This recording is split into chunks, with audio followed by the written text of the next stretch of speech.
Mathematics classes में आप सभी विद्यार्थियों का जोरदार स्वागत। आज की इस वीडियो में नाव की धारा से संबंधित एक बहुत ही महत्वपूर्ण प्रश्न की चर्चा करेंगे जो बोर्ड अक्सर पूछते रहता है। तो चलो बच्चों, क्वाड्रेटिक इक्वेशन यानी कि द्विघात समीकरण का एक हम वर्ड प्रॉब्लम वाला क्वेश्चन लेकर आए हैं। प्रश्न इस तरह से है कि एक नाव धारा के विपरीत अगर जाए तो 10 किलोमीटर और धारा के साथ जाए तो 5 किलोमीटर कुल 6 घंटे में तय कर लेती है। यदि धारा का वेग 3/2 यानी कि 1.5 किलोमीटर प्रति घंटा हो तो स्थिर पानी में नाव का वेग क्या होगा। चलो बच्चों, तो ये प्रश्न का हम सॉल्यूशन अभी आपको करके दिखाते हैं। ध्यान दीजिए, मान लीजिए कि ये नदी है, इसमें आपका ये नाव है। ठीक है बच्चों, फिगर थोड़ा सा गड़बड़ हो सकता है, काहे कि चित्रकला मेरा कमज़ोर है। चलो, ये तीर का चिन्ह बता रहा है कि इधर ही पानी का बहाव है, धारा का बहाव है। तो अगर नाव इस डायरेक्शन में जाता है धारा की दिशा में तो 5 किलोमीटर, और विपरीत मतलब इधर आता है तो 10 किलोमीटर, और अप डाउन में उसको 6 घंटा का समय लगता है। धारा का जो वेग है यानी पानी का जो बहाव है उसका जो वेग या चाल जो भी कहिए 3/2 किलोमीटर प्रति घंटा है। अब हमें स्थिर पानी में नाव का वेग निकालना है। तो चलिए बच्चों, जो चीज़ हमें निकालना होता है उसको हम लोग x से डिनोट करते हैं। तो यहाँ पर माना कि स्थिर पानी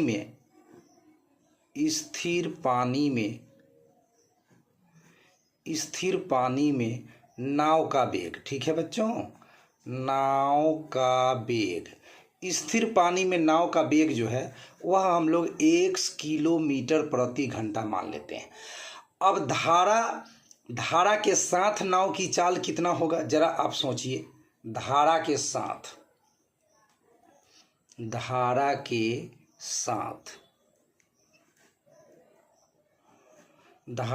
साथ नाव की चाल हमें निकालना है बच्चों, नाव की चाल। तो अब धारा के साथ का मतलब हुआ जिधर पानी का बहाव है उधर नाव भी जा रहा है, तो दोनों का जो वेग है उसको जोड़ दीजिए। स्थिर पानी में नाव का वेग हो जाता है x, और धारा यानी पानी का जो बहाव है उसका वेग है 3/2। दोनों को क्या करना है बच्चों, जोड़ देना है।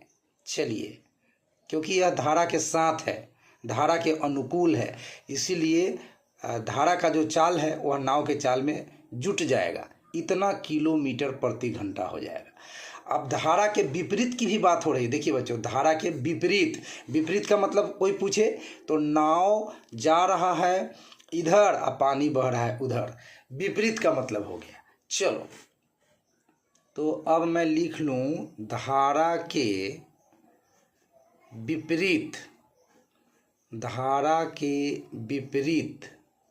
नाव की चाल, धारा के विपरीत नाव की चाल। इसमें क्या करना होगा, नाव की चाल में से धारा की चाल 3/2 को क्या करना होगा, माइनस करना होगा, क्योंकि इस बार जो है विरोध कर रहा है, धारा के विपरीत जा रहा है नाव, ठीक है। इसीलिए जो धारा की चाल है, पानी का जो चाल है, उसको हम लोग नाव के चाल में से माइनस कर देंगे, किलोमीटर प्रति घंटा। अब चलिए, अब सबसे पहले हम लोग धारा के विपरीत के लिए समीकरण सेट करते हैं। धारा के विपरीत के लिए समीकरण सेट करते हैं। धारा के विपरीत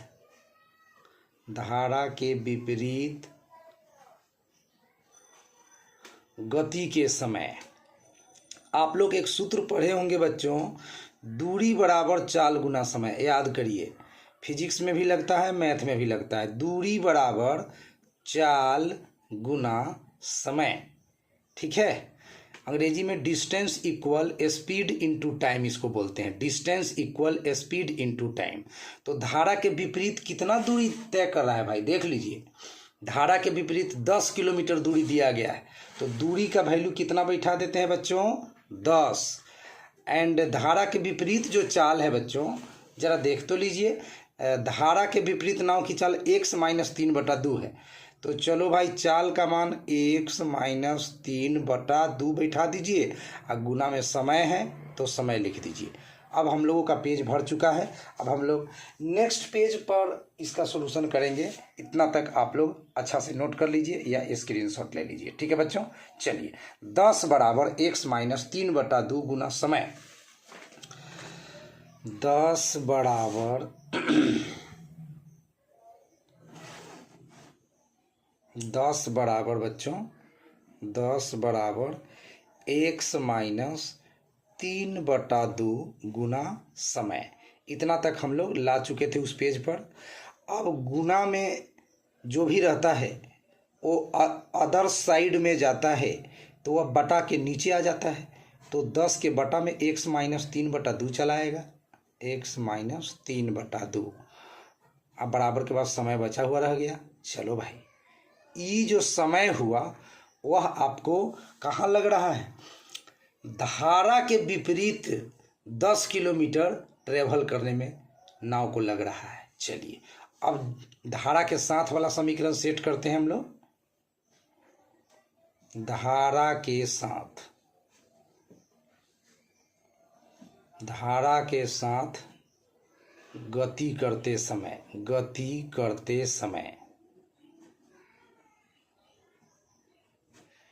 फॉर्मूला तो वही रहेगा भैया, दूरी बराबर चाल गुना समय। फॉर्मूला नहीं बदलेगा, ठीक है।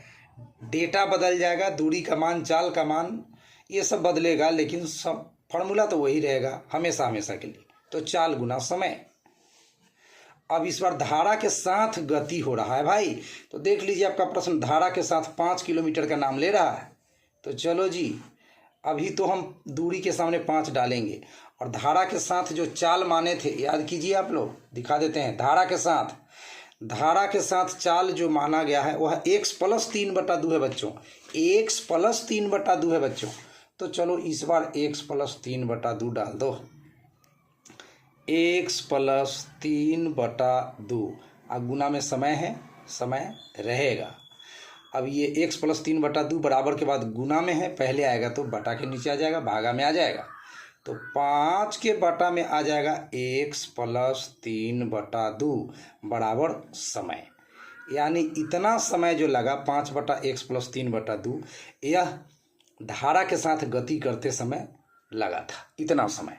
और टोटल यात्रा का मतलब समझ गए? धारा के विपरीत 10 किलोमीटर जाना और धारा के साथ 5 किलोमीटर आना कुल 6 घंटे में तय करती है। यानी कुल यात्रा का मतलब होता है धारा के विपरीत जाकर धारा के साथ लौटने में उसको 6 घंटे का समय लगता है।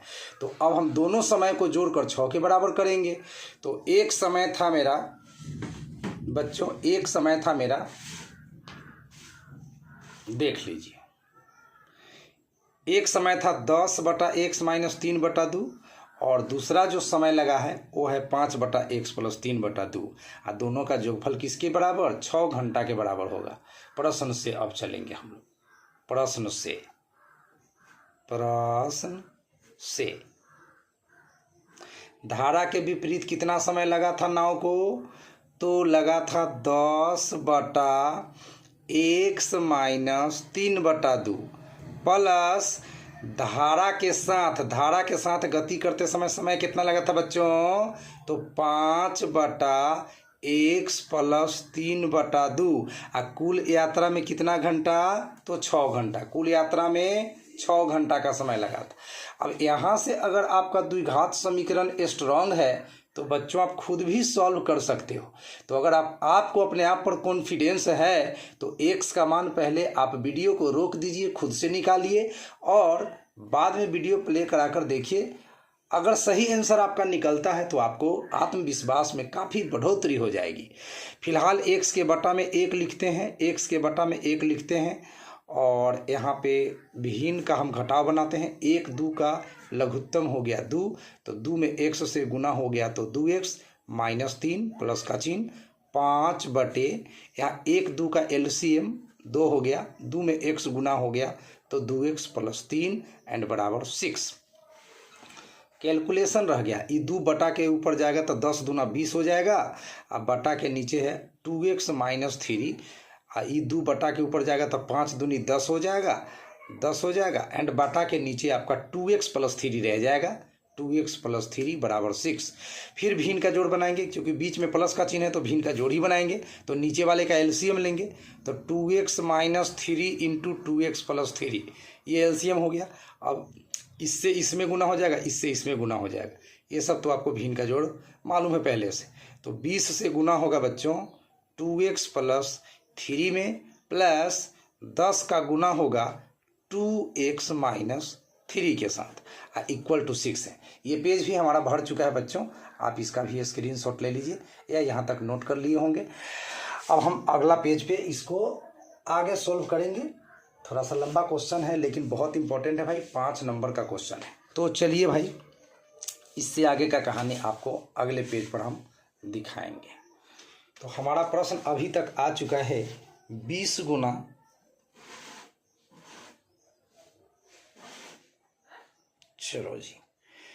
20 गुना 2x + 3 plus 10 Guna 2x - 3 and बटा के नीचे है बच्चों 2x - 3 इंटू 2x + 3 = 6। अब इसको सॉल्व करते हैं। चलो बच्चों, 20 दूनी का 40x हो जाएगा, 20 तिहाई का 60 हो जाएगा, प्लस 10 दूना का 20x हो जाएगा, एंड 10 तिहाई का कितना, 10 तिहाई का 30 हो जाएगा। अब बटा के नीचे a - b × a + b, इसका फार्मूला पढ़े हैं आप लोग, a का स्क्वायर माइनस b का स्क्वायर, a² - b² बराबर 6। 40x का जाती है 20x, जोड़ेंगे 40 को x में 20 को x तो मिल जाएगा 40 × 20 = 60 को x, और 60 में 30 घटेगा तो प्लस का 30 मिल जाएगा। बटा के नीचे 2x का होल स्क्वायर करेंगे तो 4x², और 3 का स्क्वायर करेंगे तो 9 = 6, बटा में कुछ नहीं तो 1। क्रॉस गुना गणित का रीति रिवाज होता है, तिरछा तिरछी गुना। तो चलो भाई कर लो, 6 चौक 24x² माइनस 9 छक 54 = 1 से गुना का कोई फर्क नहीं पड़ेगा, 1 से 60x में तो 60x, 1 में 30 से तो 30। अब सबको एक तरफ ले आइए, 24x² बराबर के पहले है, प्लस 60x इधर आएगा बराबर के पहले तो माइनस 60x, माइनस 54 पहले से है बराबर के पहले, अब प्लस 30 बराबर के पहले आएगा तो माइनस में 30 हो जाएगा, = 0 हो जाएगा। ठीक है बच्चों।